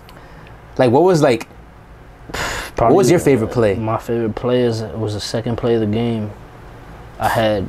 We had got the rebound. I drove it down, broke the kid down. I went to go get a layup, and I had got hit. Shit came off the rim, and Jesse came, cleaned that shit. Yeah, he cleaned that shit up on 2 niggas, bro. Put that shit back, was screaming all crazy. That shit was my favorite play of the game. Cause that shit it surprised the fuck out of me. I'm on the floor falling. I look up and I see this man in the air. He got somebody on his hip here, person right underneath him here. But he got the ball right here in one hand, threw it on both of them. I was like, let's go. So like, if he stayed in that game, bro, we win. Lawrence got a state championship right now. I was talking to Frank at the gym, like I told you earlier. That's what he told me. He literally was like, Jesse fouled out. Yeah, that literally just killed us. It murdered us because, bro, there was no answer for him. Like, I was doing what I was doing, but like whatever I missed, he cleaned up, cleaned up everything, bro. Whatever came off the rim, boom, put back and one. Got it back, post up. He was on his shit, bro. He woke up. He woke up for me because he seen me. Me and him had already been there. We had been there for 4 years together, battling, going to war, through the struggles, all that shit. So when they got to the playoffs, he used to come up to me every game. He'd be like, yo, I got you. I'd be like, say no more. Like, you got me, I got you, bro. He'd go get his double-double, block shots, play like an animal, bro, a beast. And I would tell them, like, yo, bro, y'all do what y'all do. And like, my teammates will tell you that shit. I used to walk in that locker room. I said, like, yo, y'all do what y'all do. This is who we playing. I'm going to get 30. I'm going to do this and I'm going to do that. And we going to win. And they just would look at me like I was nuts, but they believed it. Cause I really believe that shit. I'm like, nah, like, we gonna do this, bro. Like, we gonna win. But, you know, like, that shit happened. And it was unfortunate, you know, that we lost. But it happened. Okay. And yeah, you know, it happened. How many did you end up, like what were your numbers that game? That game I had 36. It was like 36, 7, and like 9 or some shit like that. Pat Connaughton. Yeah. Yo, my cameraman's in the back right here. Yo, that shit is still crazy to me. My man just won a title for the Bucks, and he had 36 on his team. That shit is just crazy. But I fuck with him though, cause he comes down here and like St. John's, St. John's, like they named the gym after him. And when he come down here and shit, like I haven't been on IG for a while, like as you would know. Yeah. Because my shit got hacked, but he would always hit me when he was back in town and be like, yo, we got these open runs over here at St. John's, like pull up.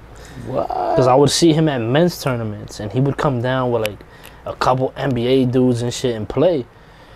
But like, bro, like we in the hood, bro. That NBA shit's out the window, bro. Exactly. Like, you gotta come to play. Them fouls you get in the league, you're not getting here. Yeah. So like, he would see me out there still, and me and him would chop it up, exchange numbers and shit. He a good dude, man. Like when me and him was at the news, it was only me and him really talking to each other. There was 3 other kids there, but it was only me and him really fucking with each other.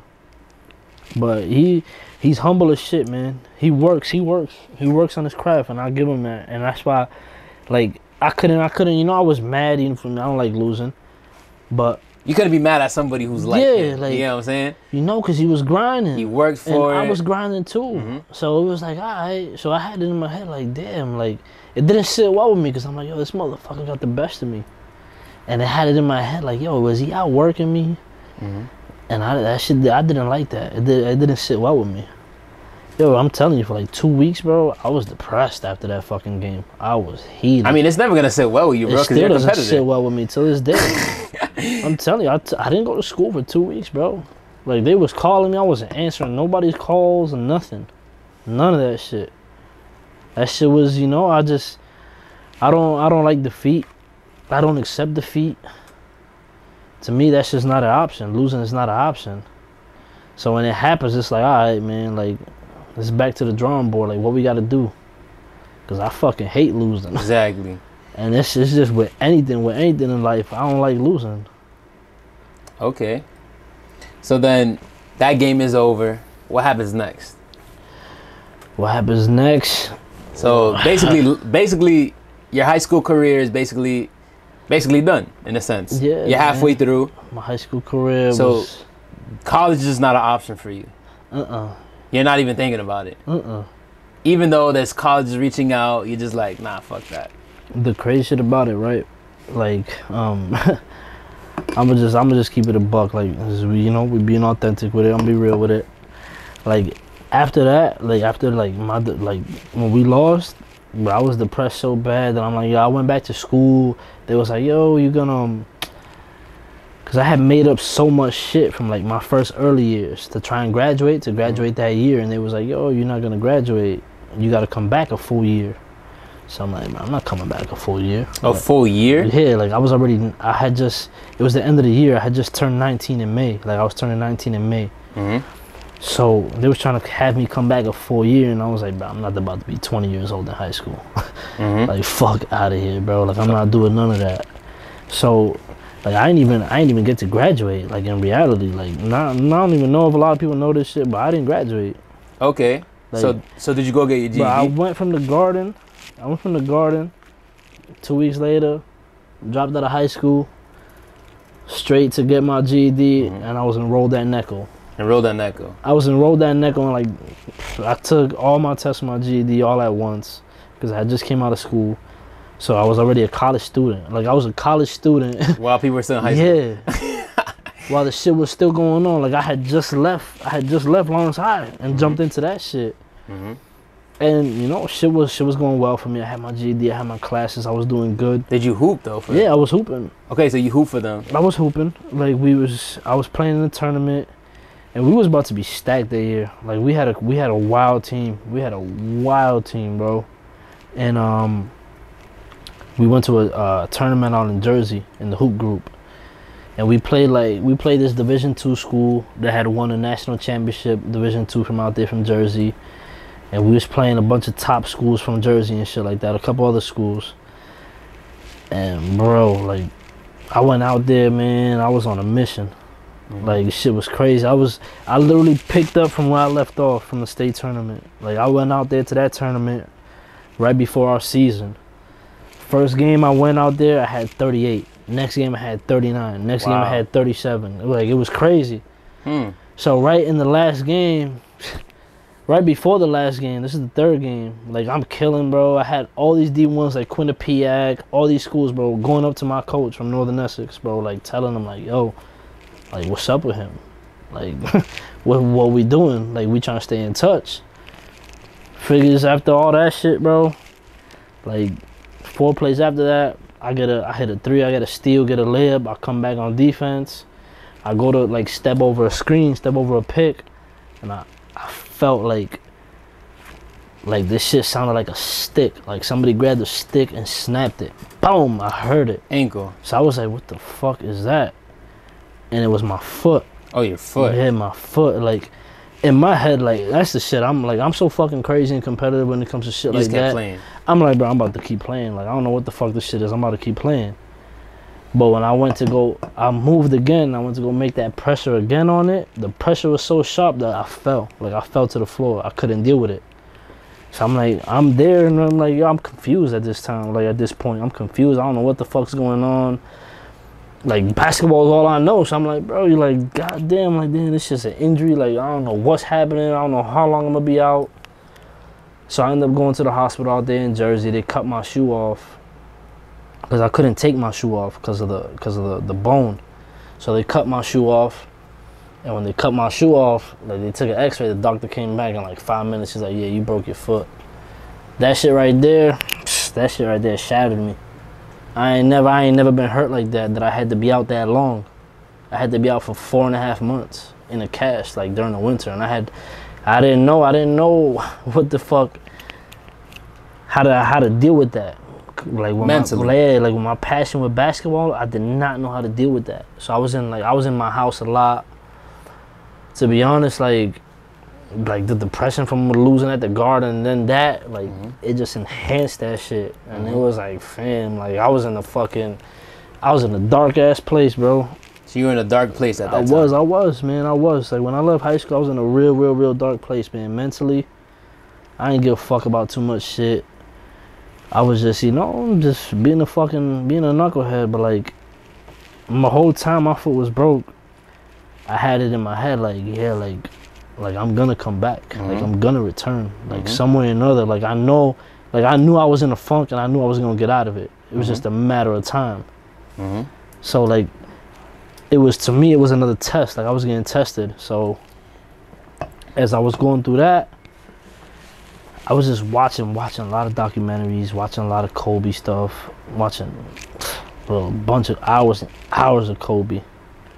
Like anybody who know me, bro, like they knew my obsession with Kobe. So it was like the way, like I would watch the way he attacked his shit, like his injuries, everything. And it was just, like, you feel me? And I apply that shit to my life now, because it's like, you get a bump in the road, what you gonna do? Exactly. You can't. You gotta go over it. You can't go around it. You gotta go through it. You gotta go up and over it. You get speed bumps, you go up and over them. You slow down, but you get over it. And then slowly, like when I got my shit off, I went to go play. First fucking day. First day I got my cast off, I went to go play. Wait, what year is this? So let's get It's 2012. 2012, okay. Yeah, this is. So I got right to it. Like as soon as I took my cast off, I got right to it, bro. Like I had withdrawals from basketball. And I was just, bro, and I started like this shit. Like this shit was insane, bro. I wanted it. That's how I knew I was crazy with this shit, because I wanted to get back to like where I was and get back so bad to being at a high level again, that I was like, I had this shit called the Breakfast Club, and I took that shit from Michael Jordan. This shit that he did, it was like he would invite his group of friends, like the dudes that he liked playing with, that were the most competitive, and they would play. They would start going at 5 in the morning playing fucking basketball pickup. So I started doing that shit at the Y. Oh wow! Like I had dudes, I had 10 guys, bro, 10 to 13 guys coming every morning at 5 in the morning, and we was going at it, bro. Like we was walking in snowstorms, all this shit, bro, to the YMCA to hoop, and I was making sure, like, bro, I was hitting everybody up, like no matter what it was, because I wanted to hoop. I was trying to get back to it. Exactly. So then, like 2013 and shit, I took that whole year to recover, to get myself right. To get right, mentally. Yeah, mentally, my body right, therapy on my foot, all that. So then that year happened, and 2014 came, and I ended up having my daughter. Like, yeah, that's when I ended up having my baby. So, like, that's when No bullshit, like that's when like it really woke me up. Like that's when I really snapped out of that whole depression and all that shit. Cause it was like, all right, like I got a baby on the way. Like, you gotta get to the bag. Yeah, like I gotta get to the bag. So did you neglect basketball, right. or did you get straight to like working? To be honest, I did both, man. So you played ball and you worked. What I neglected was sleep. I swear to God, bro. That's what I chose. I chose to lose sleep. I chose to lose sleep because it's like, all right, bro, like, give me a 4-hour nap, I'll be all right. Okay. So I could function, I could spend time with my daughter, I could go work out, I could go to the gym, I could do what I had to do. So I would sacrifice the fuck out of sleep. I'm like, bro, I don't need to sleep that much. Like, I sleep when I'm dead, bro. Exactly. Nah, that's true. Fuck that. So then, okay. And she woke me up. How long did that go for? So then, to be honest, like, and I took a long break from school, like just getting back, cause I got so into like wanting to provide for her, to be there for her. You feel me? So you made her the focal point. Yeah, like that was my focus. So it became her, and then basketball second. I never stopped playing ball, but I wasn't as invested. Yeah, as invested as I was. Like I was invested to it, and I loved it. I'm always love it. I'm never gonna stop playing basketball until I fucking can't. But it was just more about her. Like it was making sure that she got right, that she was good. Cause you know I came from a single parent household. Like I don't know my dad. I don't talk to the nigga still to this day. Like me and him don't speak. And it's nothing. You know I don't really have no animosity to him, any hate towards him. But there's nothing that we really got to talk about. Exactly. Yeah. Like bro, I had my kid on my own. Learn how to shoot a basketball on my own. So it's like you can't really. There's not much you could tell me. Like I learned how to maneuver on my own. Well, not really on my own, cause my mom did a great job with me. But you know, just me being stubborn and other shit in the streets, distractions and shit like that, I got caught up in other bullshit. So like when I had my baby, that was just like she was my focus. She was my focus for everything. Like I love that little girl to death, cause I'm like, bro, I'm not gonna be no absent father. Exactly. Like, she's not gonna want for nothing. Like she's not gonna go hungry. She's not gonna be like, yo, this kid right here got the newest J's and she don't got them. She's gonna have all that shit, and even though like it's material shit, it don't mean nothing. But it might mean something. But it means something to her. Like her morality is gonna boost her shit. You know, she's gonna be confident with herself. You know, she's gonna be like, oh, my dad take care of me, and I took pride in that. Okay. And that was my main focus, and up until like COVID and shit, when I noticed that I was really stable, like financially, everything. Like I was good. I didn't have to worry about shit anymore, like how I used to in the beginning. Like I didn't have to worry. Like in the beginning, I would worry about like, oh, how I'm gonna pay this, how I'm gonna pay that. Now I don't have those worries. You feel me? Like everything is good. So I got back into school now as a psychology major, and like I wasn't even planning on playing basketball. And the coach, he was the same one that recruited me in 2012 that I was playing for. And he got the job back. So I was like, all right. And he hit me up, told me he got the job. So I'm like, yo, like, I owe you one. Cause you know, shit, me and him talked. Like we knew what we was gonna do. Like I told him what was gonna happen. Like that was my mindset, was to bring that dude to the region, get a championship, do all that shit. Cause I knew I could do it. With the right people, I knew I could do it. I knew I could get people to follow. So I ended up coming back this year during COVID, and to be honest, like I missed the shit out of it. Like just being on a team and shit like that, it showed me how much I missed all that. Like being the camaraderie and all that shit with your teammates, all that. I missed that. I missed that shit a lot. So it felt good. Like it felt good to be out there. Like during COVID, obviously, like people weren't in tip-top shape. I wasn't in tip-top shape. But being out there and playing and like, you know, performing and doing certain shit, and now that I'm in way better shape now and I'm about to go back to school again this year, like obviously playing ball is more of an incentive for me. I love it. That's what I love to do. Like, so I was looking through, I was looking at your profile. Yep. It says your draft class is 2024. So I was like, okay, so you still got time. So we're in 2021 right now. So I was like, what are you doing before we get into that? But like, what advice can you give to the kids based off of your journey, based off where you were at? what advice can you give to the kids that are watching, or the people that are watching that, you know, are going through their journey and they think basketball might be the only option? Like, what advice do you have for the people out there based off of what you went through? Like, all right, so like my journey, right? My biggest thing was people used to always be like, yo, you should be here, you should be Division I. But I always understood, like, it was more to me than basketball. Like, I was more than just a basketball player. Like, I wasn't a dumb kid, and it bothered me that only people saw me only as a basketball player. So, like, I tell kids now, like, you're more than just a basketball player. Like, that's your gift, that's your talent. But if you got an opportunity to take care of your family and go play at that next level, go do it by any means, man. Like, I wish I could have did it. I tell kids, man, get your grades right, do all that shit. Don't let grades and little shit like that be the reason why you don't get to that next level. Cause I went through it, and I'm gonna I tell kids, bro, they ain't too many motherfuckers, bro, from Lawrence that had more offers than what I had. And I'm not even saying that shit to be cocky or anything. It's just the reality of it. Like, I knew what I was. Like, I ain't played for Lawrence High in 11 years, bro, and I'm still relevant. Yeah, when they heard that you were joining NECO, I heard a lot of D1 scouts came to just watch. Yeah, bro, I had overseas coaches coming and all that shit, and like, that's my focus now. Like, I'm going to school for psychology, but I'm trying to get that bag, bro. Like, I always tell kids, man, the NBA is the dream, but there's more ways to make money. If you're getting paid to play basketball, whether you're in another country, whatever it is, you made it. And I interviewed my friend. He plays overseas. He played for Malta. He played for Germany. He played for London. And he was I went to Arizona. I flew out to Arizona to go interview him. And I'll actually connect you with him after this. So I'll connect you. I'll give you his number, and then I'll make the introduction. But they paid for his schooling. Like, he got his master's degree. And, like, he makes a living out there, bro. Like, he's playing ball. And the title of that podcast is How I Use Basketball as a Vehicle to Transform My Life. It is, and, like, bro, these kids think that basketball is the only option. You know what it is, though, too? Like, out here, like, in Lawrence, they get, a lot of them get caught up with, like, the status of trying to be a hood celebrity. Okay. And that's just, like, to me, that's, like, they told me that shit when I was in high school, and I was like, that is the dumbest shit I've ever heard.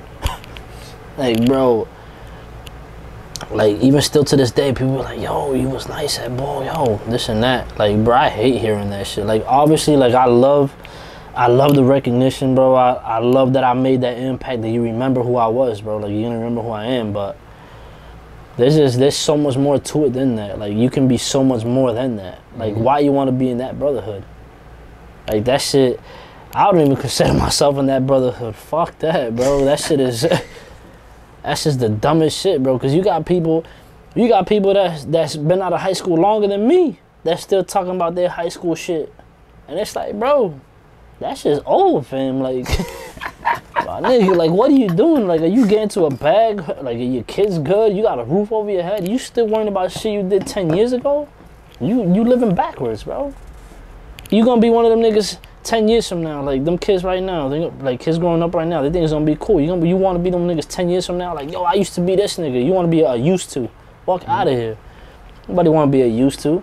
That's just the most corniest shit ever. I think that shit is corny, bro. When they're like, oh, you gonna be listed with these niggas, I'm like, bro, I don't care about being listed with anybody, man.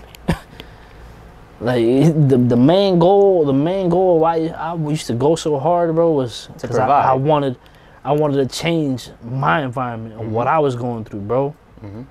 I come from a single mom, bro. My mom raised me and my brother with a Superman cape, bro. Cause I tell you right now, I ain't never asked for my dad as a kid. Never worried about him. I was good. I was well taken care of, bro. But I wanted to change the narrative for her. Respect. Yes, I wanted to change that narrative for her. That's why I went hard. That's why I was doing what I was doing. So, like, when I failed, like, when I felt like I failed, and I didn't really fail, it was a lesson.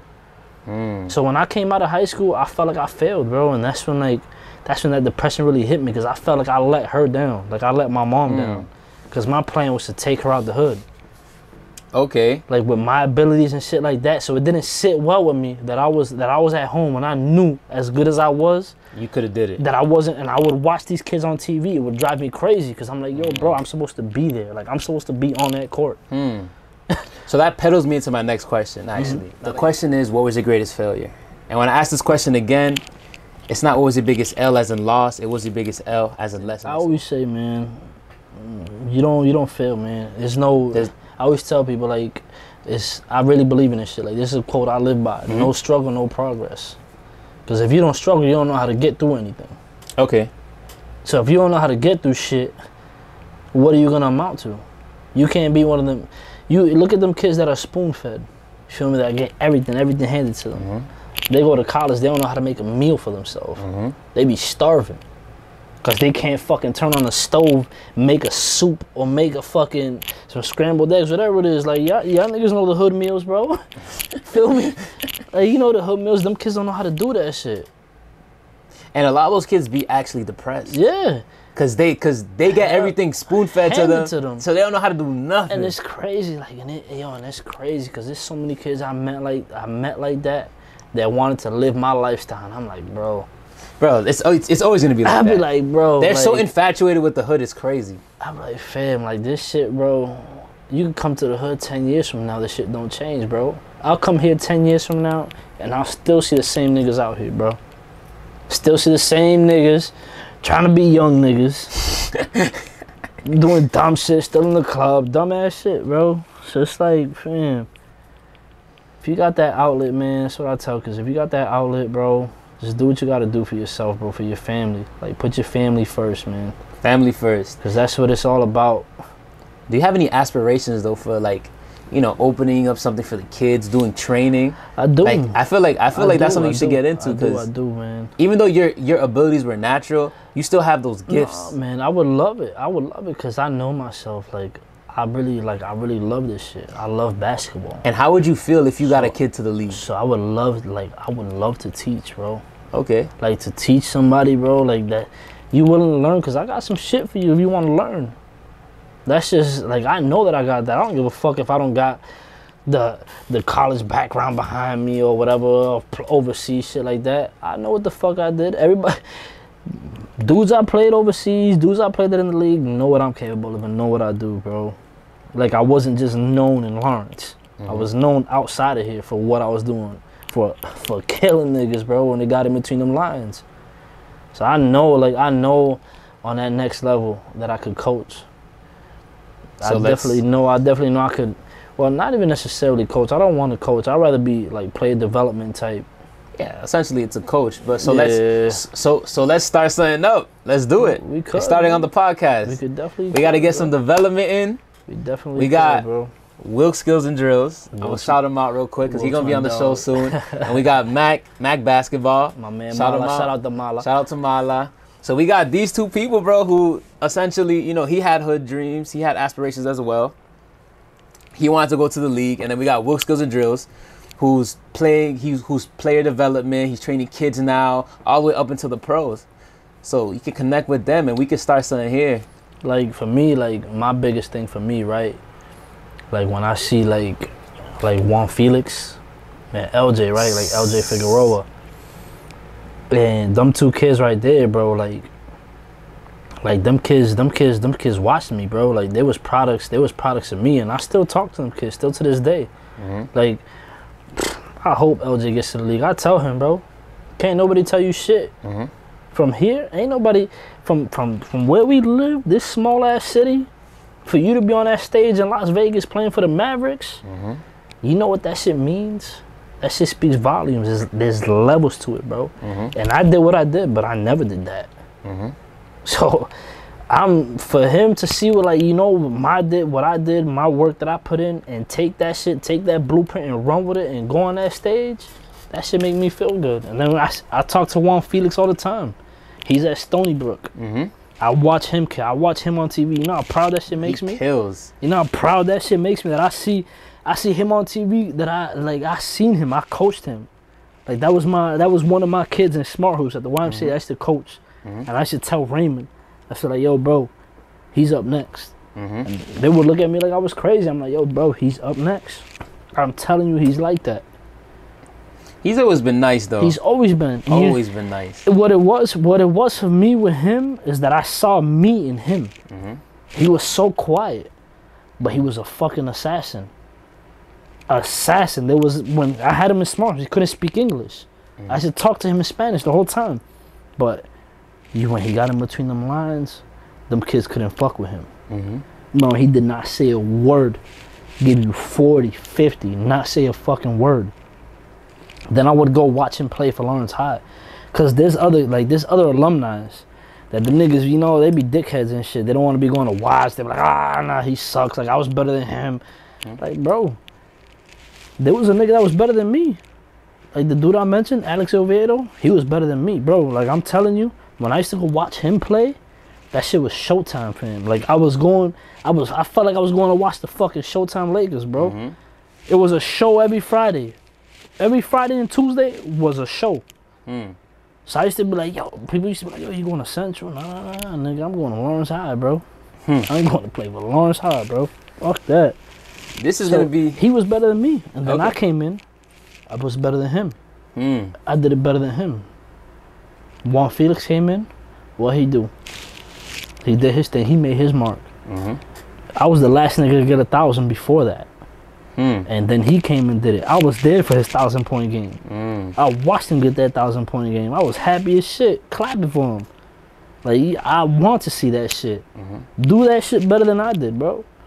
I hope the next kid that's in Lawrence High wants to do it better than Juan Felix did. Like, make your mark. That's the shit. He wanted to make his mark. LJ, he wanted to make his mark.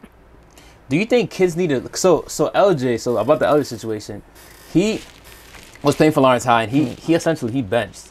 Yeah. And do you think kids need to leave Lawrence High to get to that next level? Or do you think they need to play within just the system of Lawrence High to get to that next level? Because Juan Felix went to Lawrence High. He graduated, didn't he? Yep. Okay, and then he made a Stony Brook.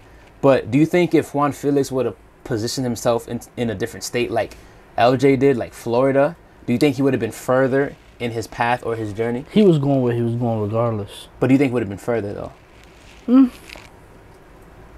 Possibly. Just if I'm gonna say to get out of here, it'll be more of like the aspect just of like where we're at, because the people they don't really look here. Like you gotta really make noise here for people to look here. Like when you went, like LJ went to Florida, and that was the best thing for him. Like, I don't knock that shit, bro. But he wasn't playing here. That's the big reason why he left. The shit was like, if he would have got an opportunity here, he would have did that. He was just, you know, he was young. His mindset, him going away, helped him grow up. So it helped his mindset grow up, because he knew he was out there with nobody. It was just really him. Ain't nobody out there from Lawrence with you. You ain't got no comfort. So it's like, all right, I gotta get to the gym. I gotta make a name for myself. Like, I gotta put in work. I gotta stand out. And he went and did that shit. And I watched everything for him. And people used to hate on it. There's nothing to hate on. Why are you gonna hate on him? They used to hate on him heavy. I'm like, and I don't get that. I do not get that shit, bro. At all. At all. It's crazy. Like, bro, that kid played Division I basketball, bro, and that nigga, he hit me up, bro, and I got love for him all day. He hit me up and was like, yo, bro, I wear number 12. I'm gonna wear number 12 because of you. Like, he wore that shit when he went to Florida. He wore that shit when he played in college, when he was at Oregon. And bro, to me, like, that shit speaks volumes, bro. That shit makes me feel good. I did shit the right way. Cause I had people watching me, and I wasn't, you feel me, I wasn't a dickhead. Them niggas, they was watching and learning and seeing what I was doing. You need to definitely start something up, bro. Your name is still live out here, so you need to do something, bro. Like, I've been just been working and shit like that, being low key, but I want to do something out here, because I feel like this city, man, we don't get the chance that other kids do. But it's like, you feel me, like when I was in high school, we knew that and we understood that and we grinded for that. Like, we wanted to get the chance. And I feel like these kids over here think this shit is given to them. Ain't shit given to you. There's nothing given to you. I had over 30 offers from colleges, bro. And look at me, I'm out here. I'm not sad or none of that shit, bro. My daughter's good. I work. I got good income. Like, I'm straight. There's more to it, but like, if you got all those abilities, go and do it, bro. Cause I had everything and that shit was taken from me. But you have aspirations to go overseas. Hell yeah. You're still gonna be working. Like, that's the shit. It's like I still haven't gave up, bro. I don't give up. There's nothing you can't tell me. Like, I'm about to be 30 years old. I'm still playing. I'm still hooping. I'm still busting ass. Like, now I'm getting myself in shape. COVID was a little setback, but now shit's open now. So now I'm getting back to it. Okay. So now it's like, all right, you know, like, there's a lot of shit going on. LJ doing his thing. He about to be in the league. He's going to the league. He's definitely going to the league. If he's not going to the NBA, he's going to the G League, and then he's gonna go to the NBA. He's definitely he's on the right path, man. He's gonna be in there. Juan Felix on the right path. Like, we got Mala doing his thing, man. Shout out to Mala, man. Mac Basketball. Shout out to Mac Basketball. Like, Wilkes doing the right thing, bro. Getting all these kids, just giving the outlets, the platforms that they need. Cause that's all it was, man. There's not opportunities like that. But you give kids from this city opportunities, bro. Give kids belief. They gonna run with it. Yeah, bro. Cause that's the shit. We come from a bunch of motherfuckers selling us dreams.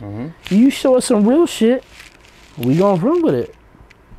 We come from nothing. We come from struggle. So it's like, why? If I could ease the struggle for me, for my family, let's do that. Like, I'm all for it. 1,000. And this is what the show's about, man. Inspiring the community, inspiring the youth.